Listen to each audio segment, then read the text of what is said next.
શ્રીમદ ભાગવતમ સ્કંદ તૃતીય અધ્યાય 13 ભગવાન વરાહનું પ્રાગટ્ય શ્લોક સંખ્યા 28 શબ્દાર્થ ભાવાર્થ ડિવાઇન ગ્રેસ એસી ભક્તિવેદાંત સ્વામી પ્રભુપાદ દ્વારા ઘ્રાણેન પૃથ્વ્યા પદવીમ વિજિગ્રન ક્રોડાપદેશ સ્વયમદ્વરાંગ करालदंश्रोप्य करालद्रग्भ्याम् उद्वेक्ष विप्रान् गृणतो विषत्कम् शब्दार्थ घ्राणेन सूंघीने पृथ्व्या पृथ्वीना पदवीम स्थानने विजिग्रन शोधता क्रोड अपदेश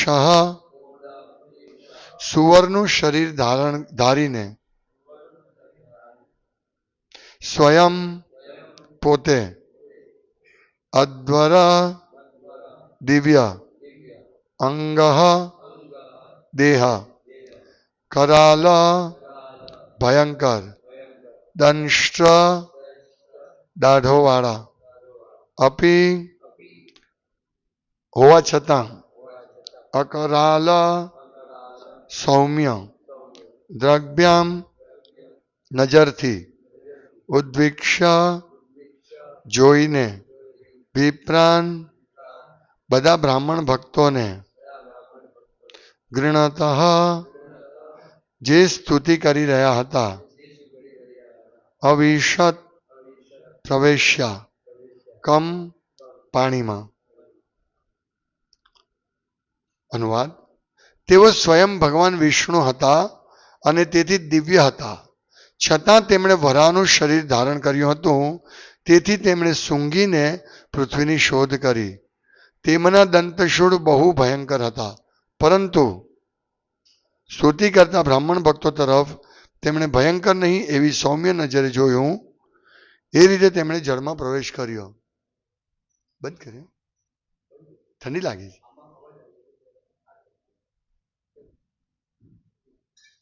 અત્યારે ગરમી લાગે.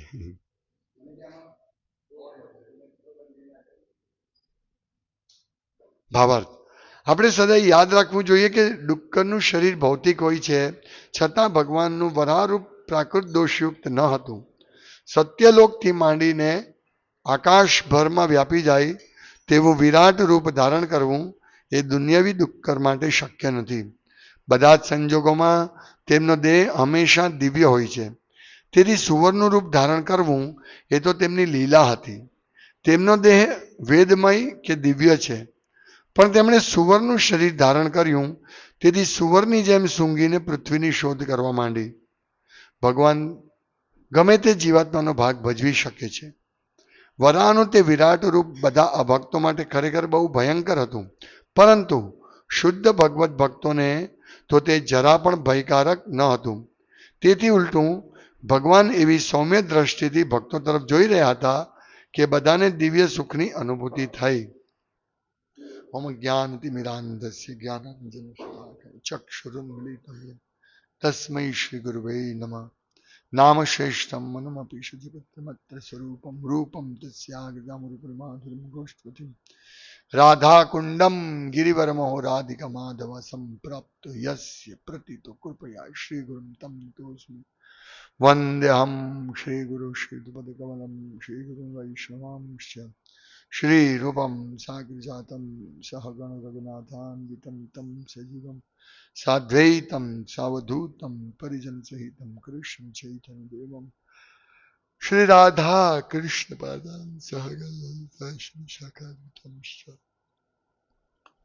હે કૃષ્ણ કરુણા સિંધુ દીનબંધો જગતપતિ ગોપેશકોપિકાંત રાધા કાંત નમસ્તુતે તપ્તકાંચન ગૌરાંગી રાધે વૃંદાવનેશ્વરી વિષ્ણુ દેવી પ્રણમામિ હરિપ્રિયવાંછા કલ્પતરુભ્યશ્ચ કૃપા સિંધુભ્યૈવ ચ પતિતપાવનેભ્યો વૈષ્ણવેભ્યો નમો નમઃ.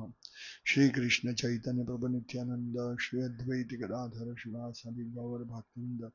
હરે કૃષ્ણ કૃષ્ણ કૃષ્ણ હરે હરે હરે રામ રામ રામ હરે હરે. હરે કૃષ્ણ. ભગવાન કૃષ્ણ આદિ નારાયણ, ભગવાન વિષ્ણુ એક જ છે અને દરેક સ્થિતિમાં દિવ્ય છે. અહીંયા આપણે જોઈ રહ્યા છીએ કે ભગવાન વરાનું પ્રાગટ્ય થાય છે. બ્રહ્માજીના નસકોરામાંથી એક નાનકડું કંઈક જંતુ જેવું નીકળે છે અને વિશાળ ધીમે ધીમે મોટું થઈને એ સુવર હોય છે અને ધીમે ધીમે મોટું થઈને આખા બ્રહ્માંડમાં વ્યાપી જાય છે. આ ઘટના સત્યલોકમાં બની હતી. એટલે અહીંયા લખે છે કે સત્યલોકથી માંડીને આકાશભરમાં વ્યાપી જાય તેવું વિરાટ રૂપ ધારણ કરવું એ દુન્વયી ડુક્કર માટે શક્ય નથી. એટલે અહીંયા આપણે જોઈએ છીએ કે ભગવાન કુરુડાપદેશ સ્વયમદ્વરાંગ પોતે સુવર્ણનું રૂપ ધારણ કર્યું છે, પરંતુ તેઓ કેવા છે? અધ્વર. સ્વયં પોતે કેવા છે? સ્વયં અધ્વરાંગ, પોતે દિવ્ય અંગ દ્વારા છે. એટલે ઘણીવાર નવા નવા લોકો ભક્તો હોય ભક્તિમાં તો એ વિચારે કે ભગવાન દરેકના હૃદયમાં પરમાત્મા રૂપે છે, તે સુવરના હૃદયમાં પણ છે, તો શું ભગવાન સુવર છે? ઘણીવાર વિચારે લોકો. પણ ભગવાન હંમેશા દિવ્ય છે. આપણે ગુંડાના શરીરમાં પણ છે, પાપીના શરીરમાં પણ છે ભગવાન, અને એક સજ્જનના શરીરમાં પણ છે, ભક્તના શરીરમાં પણ છે. ઈશ્વર સર્વભૂતાનામ હૃદયેશ્વર જંતિષ્ઠતિ. તો દરેકના શરીરમાં હોવા છતાં ભગવાન હંમેશા દિવ્ય રહે છે, પરમાત્મા રૂપે.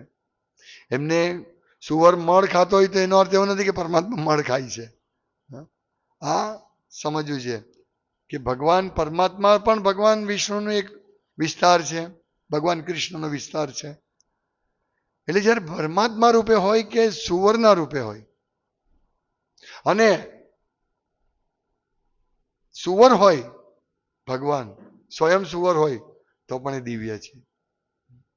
એટલે અહીંયા સ્પષ્ટ લખ્યું છે કે અધ્વરાંગ, ભગવાન દિવ્ય છે. અને આપણે જોઈએ છીએ કે કેશવદ્રિત દશવિધા રૂપ જય જગદીશ હરે, જય જગદીશ. ભગવાન 10 જુદા જુદા રૂપો ધારણ કરે છે, પણ એ દરેક રૂપની વિશેષતા હોય છે. ભગવાન એ અનુસાર રૂપ ધારણ કરે છે. જેમ ભગવાને નરસિંહ રૂપ ધારણ કર્યું, કેશવદ્રિત નરહરિ રૂપ. નર અને હરિ. હરિ મીન્સ સિંહ, નર એટલે નર. તો ભગવાને નરસિંહનું રૂપ ધારણ કર્યું. કોણ વિચારી શકે કેમ ધારણ કર્યું? કારણ કે હિરણ્યકશિપુએ ને ભગવાન બ્રહ્માએ વરદાન આપ્યા હતા કે તું મનુષ્યથી પણ નહીં મરે અને પશુઓથી પણ નહીં મરે. અને નખ નિર્જીવથી પણ નહીં મરે, સજીવથી પણ નહીં મરે. અસુરો હંમેશા પોતાની જાતને બહુ બુદ્ધિશાળી માનતા હોય, પણ એમને ખબર નથી કે ભગવાનની બુદ્ધિ એમનાથી અનેક ગણી ઊંચી છે. આપણી બુદ્ધિ બહુ તુચ્છ છે, જીવાત્માની બુદ્ધિ બહુ સૂક્ષ્મ છે. પણ ભગવાન એટલા બધા દયાળુ છે કે જીવાત્મા પોતાના અંશ હોવાને કારણે એને ભગવાન બધી ફેસિલિટી આપે છે, એને સ્વતંત્રતા આપે છે. પણ એ સ્વતંત્રતાનો દુરુપયોગ નું પરિણામ હિરણ્યકશિપુ છે. અત્યારે એકચ્યુઅલી આપણે જોઈએ તો હિરણ્યાક્ષ અને હિરણ્યકશિપુએ બહુ ભયંકર સ્થિતિ ઉત્પન્ન કરી હતી. આખા પૃથ્વીને ડુબાડી દેવી એ સામાન્ય વાત થોડી છે. પણ ગર્ભોદક સાગરમાં એમણે ડુબાડી દીધી હતી. હા, તમે જુઓ તો આપણે બધા જોઈએ છીએ કે હવે એને કાઢવી, ગર્ભોદક સાગર કઈ એના તળિયે ચાલી ગઈ હતી, તો એને કાઢવા માટે સામાન્ય વસ્તુ નહીં ચાલે. ભગવાન પોતાની દ્રષ્ટિથી ભગવાને પોતાની દ્રષ્ટિથી આખા વિશ્વનું સર્જન કર્યું હતું. એ જ ભગવાન માટે પૃથ્વી કાઢવી ક્યાં અશક્ય છે? ખાલી દ્રષ્ટિથી કાઢી શકે એમ છે. પણ આ લીલા કરીને ભક્તોને આનંદ પમાડવા માટે. એટલે અહીંયા લખીએ છે કરાલ દંષ્ટો અપ્ય કરાલ દ્રગ્ભ્યામ. કરાલ દંષ્ટો ભગવાનની દ્રષ્ટિ ભયંકર હતી. અહીંયા લખે છે કે કરાલ ભયંકર દાઢવાળા, સોરી ભયંકર દાઢવાળા હતા ભગવાન. આપણે સિંહ જોઈએ અથવા જંગલી સુવર મનુષ્યને પણ મારી નાખે છે, મારી શકે છે, એટલું ભયંકર હોય છે. તો આ તો વિશાળ અને એમ દાંત, અસુરના દાંત આપણે જોઈએ તો દાંત ઘણીવાર વિકરાલ લાગે. તો આ તો ભગવાનના દંતશૂળ, ભગવાનનું વિશાળ રૂપ જોઈને કોઈ પણ ડરી જાય. પણ અહીંયા શું કહે છે? અપી અકરાલમ. અકરાલમ મીન્સ કરાલ નથી, ભયંકર નથી, પણ સૌમ્ય. અકરાલમ દ્રગ્ભ્યામ. પોતાના દાળ, પોતાનો દેખાવ ભયંકર હતો, છતાં પણ, એવો હોવા છતાં પણ અકરાલ દ્રગ્ભ્યામ મીન્સ તેઓ સૌમ્ય દ્રષ્ટિથી ભક્તોને જોતા હતા. કયા ભક્તોને? ઉદ્વિગ્ન વિપ્રાન. જે બ્રાહ્મણો ત્યાં બધા હતા, સ્તુતિ કરતા હતા. આપણે જોઈએ બ્રહ્માજી, 4 કુમારો ઇત્યાદિ ભગવાનની સ્તુતિ કરતા હતા. તો એ જે ઉદ્વિગ્ન વિપ્રાન જે સ્તુતિ કરતા હતા, ગૃણતો સ્તુતિ કરતા હતા, તો એમને શું કર્યું? એમણે સૌમ્ય દ્રષ્ટિથી જોયું. મીન્સ જે ભગવાનની સ્તુતિ કરે છે, જે ભગવાનના ભક્ત છે, એમના માટે ભગવાન બહુ સૌમ્ય છે દ્રષ્ટિ. ઉગ્ર હરિ, ઉગ્ર રૂપ ધારણ કરનાર ભગવાન નરસિંહદેવ, પણ એમનું ઉગ્ર રૂપ જોઈને ભક્તો ડરતા નથી. જોકે બધા જ લક્ષ્મી દેવી, બ્રહ્માજી, દેવતાઓ બધા જ ડરી ગયા. શિવજી કોઈ હિંમત નહોતું કરતા ભગવાન નરસિંહદેવને સમક્ષ જવાનું. પણ ભક્ત પ્રહલાદ, જે ભગવાન કહે છે કે તમે આગળ જાઓ ભાઈ અને ભગવાનને શાંત કરો. અને જે પ્રહલાદને જોઈએ છે, નરસિંહદેવ એકદમ શાંત સૌમ્ય થઈ જાય છે. તો અહીંયા પણ આપણે જોઈએ છે કે વરાદેવ પ્રગટ થયા અને જે ગઈકાલના શ્લોકમાં એમણે એમની દિવ્યદર્શી તેજસ્વી હતી ને તેમણે તેમની ખરીઓ તથા ચળકતા ધોળા દંતશૂળ વડે આકાશમાંના વાદળા વિખેરી નાખ્યા હતા. એટલે આપણે કલ્પના કરી શકીએ છીએ કેટલું ભયાનક દ્રશ્ય હશે. પણ ભક્તો માટે નથી. ભગવાન ભક્તો માટે સૌમ્ય છે. એટલે ભગવાનનું જયારે પ્રાગટ્ય થાય છે ત્યારે ભક્તો બહુ આનંદ પામે છે. આપણે ભગવાનની ભક્તિ કરીએ છીએ તો પહેલા તો એક હિરણ્યકશિપુ, એક રાવણ, એક હિરણ્યાક્ષ હતા. એમણે પૃથ્વી પર ભક્તોને મારવાનો પ્રયાસ કર્યો, ભક્તોને હેરાન કર્યા. પણ આજે આપણે જોઈએ છીએ કે કેટલા બધા અસુરો આવી રહ્યા છે અને આપણને હેરાન કરી રહ્યા છે. ભક્તિ કરીએ તો, પ્રચાર કરીએ છીએ તો ના પાડે છે. અને તમે શાસ્ત્ર પ્રમાણે બોલો, કંઈક પણ બોલો શાસ્ત્ર અનુસાર, તે લોકો વાંધો ઉઠાવે. એટલે બહુ ભયંકર સ્થિતિ છે અત્યારે. આપણે એમ માનીએ કળિયુગની શરૂઆતમાં જ આપણા ભારત ભૂમિ પર ભગવાન કૃષ્ણ રામનો જન્મ થયો. પણ તમે કે રાજા એ પક્ષ નહીં લઈ શકે કે યસ કૃષ્ણ ભગવાન છે, પૂર્ણ પુરુષોત્તમ પરમેશ્વર છે. નહીં તો બીજા બધા ઉભા થાય કેમ કૃષ્ણ જ ભગવાન. તમે હિન્દુ ધર્મનો પ્રચાર કરો છો. બિન સાંપ્રદાયિકતા મીન્સ કોઈ ધર્મનો પ્રચાર નહીં કરવાનો. આ સારી સ્થિતિ નથી, આ ભયંકર સ્થિતિ. રાજાનું કર્તવ્ય જે ધ્યાન રાખે કે પ્રજા ધાર્મિક સિદ્ધાંતોનું પાલન કરે, આ રાજાનું કર્તવ્ય છે. પ્રજાને માર્ગદર્શન આપવું કે જેથી પ્રજા યજ્ઞો કરી શકે, કરે, ભગવાનની ભક્તિ કરે, પોતાના વર્ણાશ્રમ ધર્મનું પાલન કરે અને એ રીતે એ ભગવત ધામ જઈ શકે ભગવાનની ભક્તિ કરીને. ચાહે તો હિન્દુ હોય, અત્યારે આપણે જોઈએ છે તો હિન્દુ, મુસ્લિમ, શીખ, ઈસાઈ, જૈન જે પણ હોય તે, પણ રાજાનું કર્તવ્ય છે કે દરેક પોતાના ધર્મ પ્રમાણે કાર્ય કરે છે કે નહીં તે જોવાનું, શાસ્ત્ર પ્રમાણે સિદ્ધાંત પ્રમાણે કાર્ય કરે છે કે નહીં, કે ભગવાનને પ્રેમ કરવા માટે, અલ્લાહને પ્રેમ કરવા માટે, કે ગોડને પ્રેમ કરવા માટે એ કાર્ય કરે છે કે નહીં એ જોવાનું રાજાનું કર્તવ્ય છે. પણ થોડા સમય પહેલા, થોડા વર્ષો પહેલા નરેન્દ્ર મોદી સાહેબે કહ્યું કે ગાયની હત્યા નહીં કરવાની, કાયદો લાવ્યા તો વિરોધ થયો અને એમાં એક પક્ષના નેતાએ તો ગાયને કપાવી કમ્પલસરી. તમે વિચારો, આપણે હિરણ્યકશિપુનું વર્ણન સાંભળીએ છીએ તો સેમ આવું છે. એટલે અત્યારે પણ પરિસ્થિતિ એટલી જ ભયંકર છે જેટલી આ વરાદેવ સમય હતી. અત્યારે શું આપણે માનીએ છીએ, પૃથ્વી આપણને જે આપે છે, શાકભાજી, ફૂડ, ફળ, પછી પર્વતો ખનીજ આપે છે, સમુદ્રો રત્ન આપે છે, આ બધું અત્યારે ક્યાં મળી રહ્યું છે આપણને? લેબ ગ્રોન ડાયમંડ,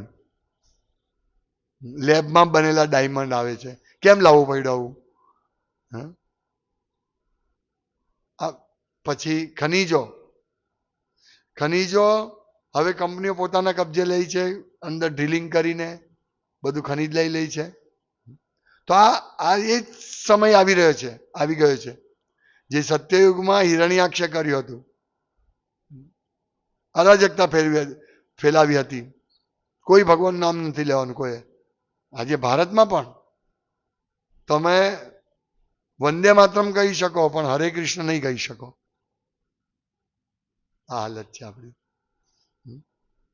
એટલે સ્થિતિ એ જ છે. તો આપણે શું કરીએ? એટલે ભગવાન કહે છે, અહીંયા પ્રભુપાદ લખે છે, એટલે ભગવાન સૌમ્ય દ્રષ્ટિથી ભક્તો ઉપર કૃપાનો વરસાદ કરે છે. એટલે અહીંયા લખે છે કે વરાનું તે વિરાટ રૂપ બધા ભક્તો માટે ખરેખર બહુ ભયંકર હતું, પરંતુ શુદ્ધ ભક્તોને તે જરા પણ ભયકારક ન હતું. એટલે અહીંયા છે ને કે ઉદ્વિક્ષ વિપ્રાન, ભગવાન સામે સૌમ્ય દ્રષ્ટિથી, અકરાલ દ્રગ્ભ્યામ, સૌમ્ય દ્રષ્ટિથી જુએ છે. ભગવાનને રૂપ બહુ સુંદર છે, પણ જ્યારે ભગવાન નરસિંહદેવનું રૂપ પણ બહુ સુંદર છે ભગવાન, પણ જ્યારે ભગવાન ગુસ્સામાં હોય છે ત્યારે બધા જ્યારે શું કહેવાય કે ચીસ પાડે છે ભગવાન, ગર્જના કરે છે, ગર્જના અહીંયા લખ્યું છે ગર્જન, આપણે જોયું ને, સ્વગર્જિતેન કકુબહ, એમણે પોતાની ગર્જનાથી બધી દિશાઓમાં પ્રતિધ્વનિ થઈ, એટલી ભયંકર ગર્જના કરી. તો અહીંયા ભગવાનની ગર્જનાથી અભક્તોને નુકસાન, અભક્તોને ભય પામે છે, ભય પમાડે છે. અહીંયા એમની ગર્જનાથી ભક્તો ભય નથી પામતા. એટલે સૌમ્ય એમની ગર્જના ભક્તોને બહુ ગમે છે, ભગવાન બોલે બહુ ગમે છે. આપણે જોઈએ છે ભગવદ્ ગીતામાં પણ જ્યારે યુદ્ધની શરૂઆત થાય છે ત્યારે બધા શંખ વગાડે છે. પહેલો શંખ ભીષ્મ પિતામાં વગાડે છે અને શંખનો ઘોર અવાજ થાય છે.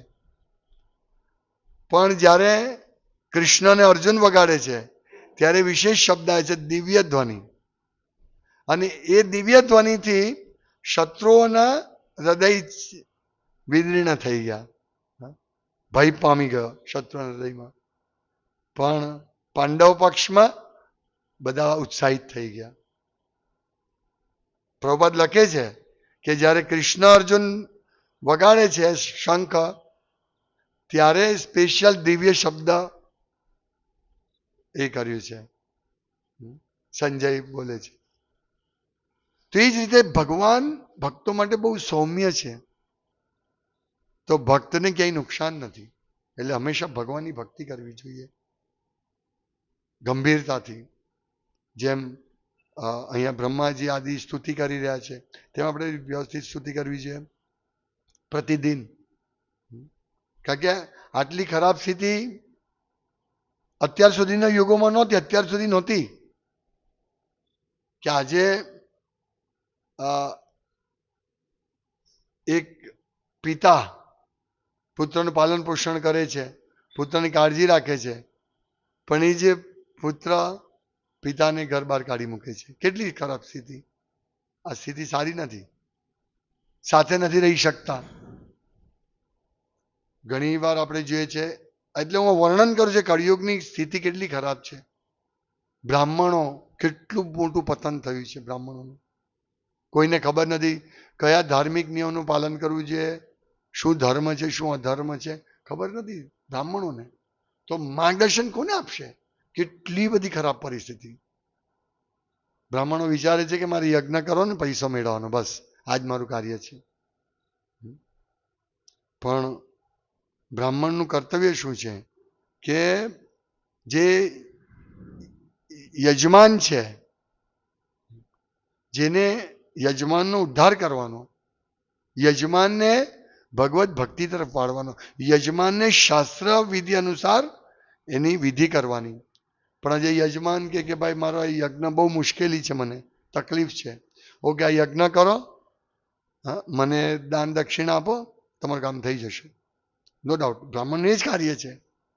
પણ આમાં શું છે કે બ્રાહ્મણે કહેવું છે યજમાનને કે ભાઈ તું આ તારું કામ થઈ જશે, એ બરાબર છે, સારું છે, પણ તું ભૌતિક દુઃખની વાત કરી રહ્યો છે, પણ જે ભવસાગરમાંથી નીકળે ની તું વાત કર. તો આ શિક્ષણ કોણ આપે? બ્રાહ્મણ. બ્રહ્મ જાનાતી બ્રાહ્મણ. તો બ્રાહ્મણ શિક્ષણ. પણ બ્રાહ્મણ વર્ગ જ આજે તમે જુઓ ક્યાં જ થઈ ગયું છે. કોઈ બ્રાહ્મણ સારા નથી. આ કળિયુગનું લક્ષણ છે કે ખાલી જનોય ધારણ કરશે અને એનાથી બ્રાહ્મણ કહેવાશે, કેવડાવશે. બ્રાહ્મણના ગુણો કેટલા બધા છે. શમો દમો તપો તિતિક્ષા ક્ષાંતિરાર્જવમ્ય જ્ઞાન વિજ્ઞાનમ આસ્તિક્યમ. આસ્તિક હોવો જોઈએ, આસ્તિક શ્રદ્ધા હોવી જોઈએ એને ભગવાનમાં. જ્ઞાન વિજ્ઞાન અને જ્ઞાન, પરમ જ્ઞાન હોવું જોઈએ એને કે આપણા શરીર નથી, આપણે આત્મા છીએ, પણ આ જ્ઞાન નથી. બ્રાહ્મણો તમાકુ ખાય છે, શમો સહનશીલતા નથી, દમન ઇન્દ્રિયોનું દમન નથી કરતા.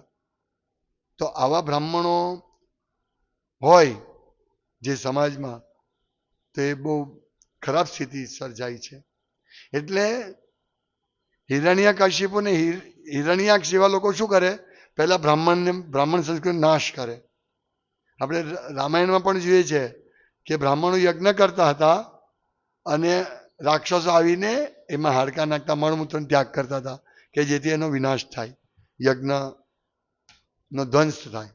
એ લોકો નથી ઈચ્છતા કે સમાજમાં શાંતિ ઉત્પન્ન થાય.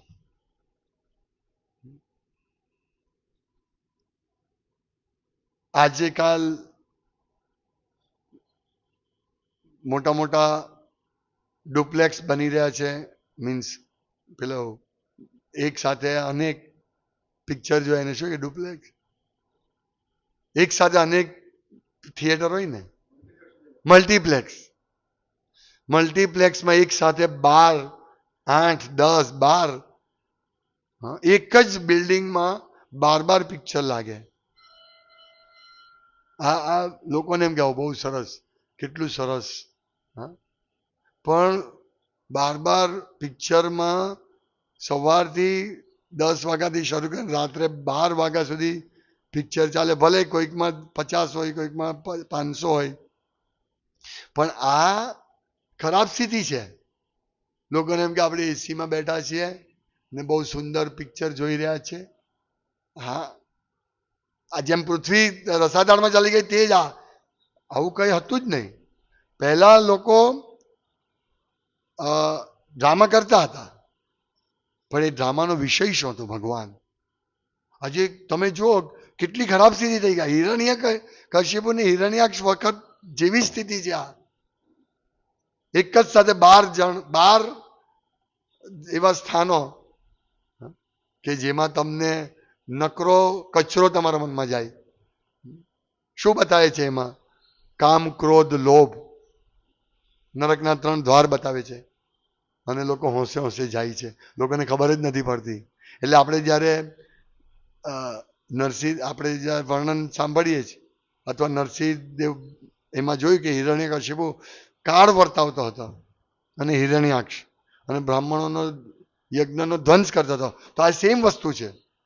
લોકો યજ્ઞ ભૂલી ગયા છે અને મલ્ટીપ્લેક્સ યાદ કરી રહ્યા છે, પિક્ચર જોવા જઈ રહ્યા છે. શું શીખે છે પિક્ચરમાં? કશું જ નથી શીખતા, બલકે બુદ્ધિ ભ્રષ્ટ કરે છે. કેવી રીતે એક સ્ત્રીનું શોષણ કરવું, આ શીખે છે. અપહરણ કરવું, એવા પિક્ચર આવે છે ને કે સસ્પેન્સ પિક્ચર, મારામારીના પિક્ચર. મને યાદ છે કે હું કરાટેના પિક્ચર જોવા જતો હતો નાનો હતો ત્યારે. જો પિક્ચર જોઈને આપણે નીકળીએ ને એટલે આપણામાં બહુ જુસ્સો આવી જાય. હા, હું કરાટેના ક્લાસ કરતો હતો નાનો હતો ત્યારે કરાટે 10માં ભણતો હતો ત્યારે, 10માં કે 11માં કે 9માં. ત્યારે કરાટે તો એકવાર પિક્ચર જોવા ગયો. તો પિક્ચર જોઈને બહાર નીકળે એટલે આપણે એકદમ જુસ્સો, એટલે કંટ્રોલ કરવો પડે. કોઈ જો આપણને જરા પણ બોલે એટલે કરાટે બતાવી દે આપણે. તો વિચારો આવી હાલત છે. તો અત્યારે પિક્ચરમાં કેટલું મારામારી ને ખૂન, હા, અને ખૂન એવી રીતે કરે અને પછી એ બતાવે, પકડાઈ જાય અને એમાંથી પ્રેરણા લઈને લોકો ખૂન કરે છે. આ બધી પ્રેરણા ક્યાંથી આવે? ખૂન કરવાની, આત્મહત્યા કરવાની પ્રેરણા ક્યાંથી આવે? પિક્ચરમાંથી આવે છે. એટલે આ ભયંકર સ્થિતિ. ને આપણે પિક્ચર પહેલા તો એક હતા પિક્ચર, સીટમાં બેસીને માકડ કરડે એવા થિયેટર હતા. આજે તો એકદમ સોફા.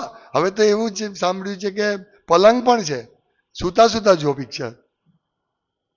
હા, આવી હાલત છે. એટલે આપણે ક્યાં સુતા સુતા તમે અસુર બનો.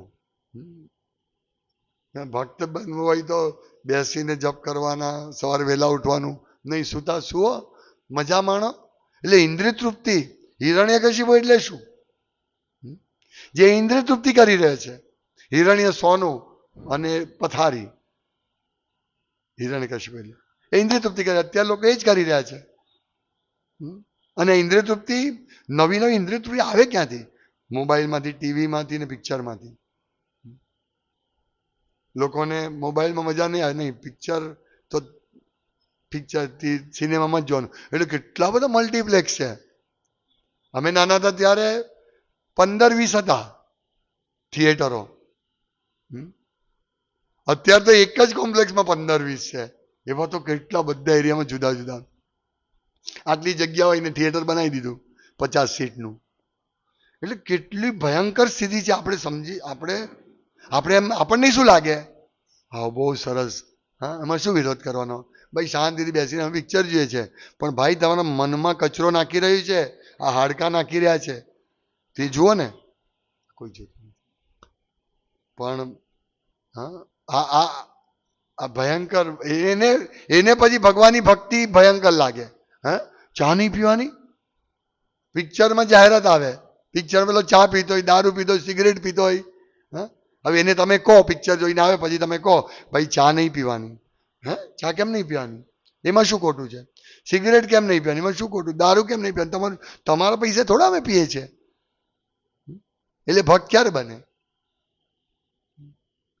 ત્યાં પિક્ચરમાં માંસ ખાતા બતાવે ને વ્યભિચાર બતાવે, છોકરીની પાછળ કેવું હીરો, એ હીરો પાછો.